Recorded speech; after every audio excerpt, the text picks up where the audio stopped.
Hey, what's up, everyone? So, this is going to be the 59th opening that I'd like to share with you, which is the Iago opening. Iago is a name that often reminds me of maybe the parrot of Jafar in Disney's Aladdin. So, I think this is an interesting one. It's just basically an extension of the Inoue opening, which is opening 058.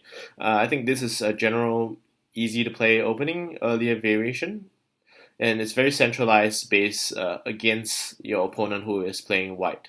So you sacrifice a bit of advantage here. It's easy to counter by white. So if you really want to get an advantage over here, you have to go really deep in book. So let's start off with the sequence with f5, d6. That is the usual sequence. c5, leading up to maybe what would be a typical rose variation. e3, c6, and then basically Inoue starts when you are hitting the e6, and then once white chooses to counter with f6, um, that basically starts off the Iago opening. So I believe in the Inoue video, we've also covered quite a few standard variations over here. So the typical Japanese variation for the Iago opening extension from Inoue would be to go g4, and then chances are that white would play c4 as the most common approach. I would say that c3 is also quite often seen as well, and I think e2 is also seen. I think I seldom see people playing other variations perhaps.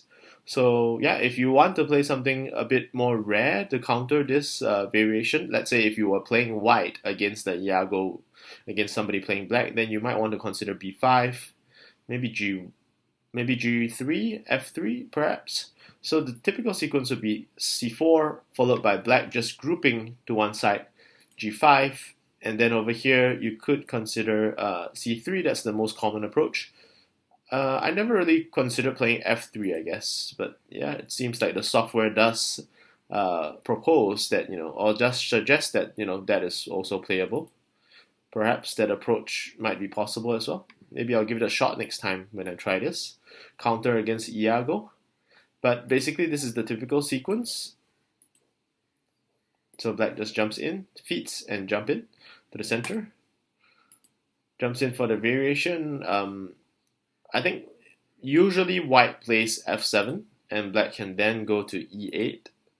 And white normally under such circumstance would also be tempted to kind of feed off the unbalanced edge to black to make black construct an unbalanced edge. So that could be a possible counter. Since white cannot access either of these squares, regrouping this might seem like a good idea at this point. But this is fairly counterintuitive for white to play to, because you give many pockets of spaces for black to play to. Like d3 looks like a good move for black.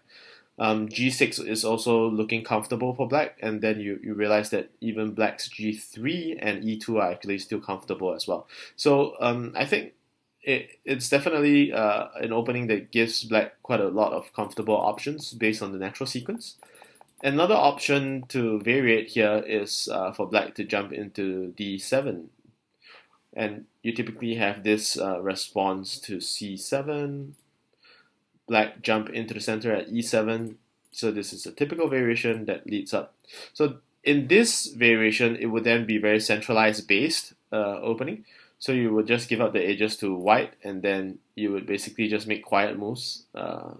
In fact, it's quite easy to play because there aren't many options for you, because all of the squares over here are x squares or c squares. This is an x square, this is c square. So you basically flip only one disk using G3, G4, or G6. So G6 probably being best because you want like a regroup move. If white were to say counter to H6 and just form like a plane over here, then you could probably choose to regroup at F3.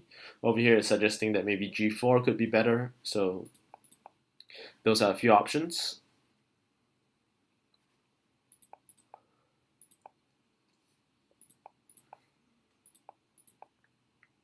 So another option over here would be to play f7 perhaps, and try to go for two consecutive moves. Thereafter, white may counter by removing it. This one kind of ignores the approach, allows you to jump in, and then white plays this quiet move across. So that is also an option for you, playing for the Iago opening.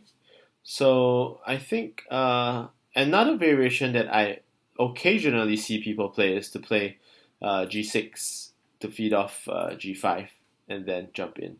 So this is probably giving too much advantage in my opinion, but if there is a follow-up sequence that makes sense or traps your opponent, by all means go ahead and try it. So yeah, that is basically the Iago opening. So I would recommend this for intermediate players playing as black. If you wanted to play against an expert or even a world-class player, I wouldn't really recommend this opening. So it's probably good to play in general, this particular sequence. Maybe if you want to play it, you have to play the Japanese variation. That seems more playable. So yeah, thanks for joining me in this opening video, and I'll see you in the next one. Goodbye.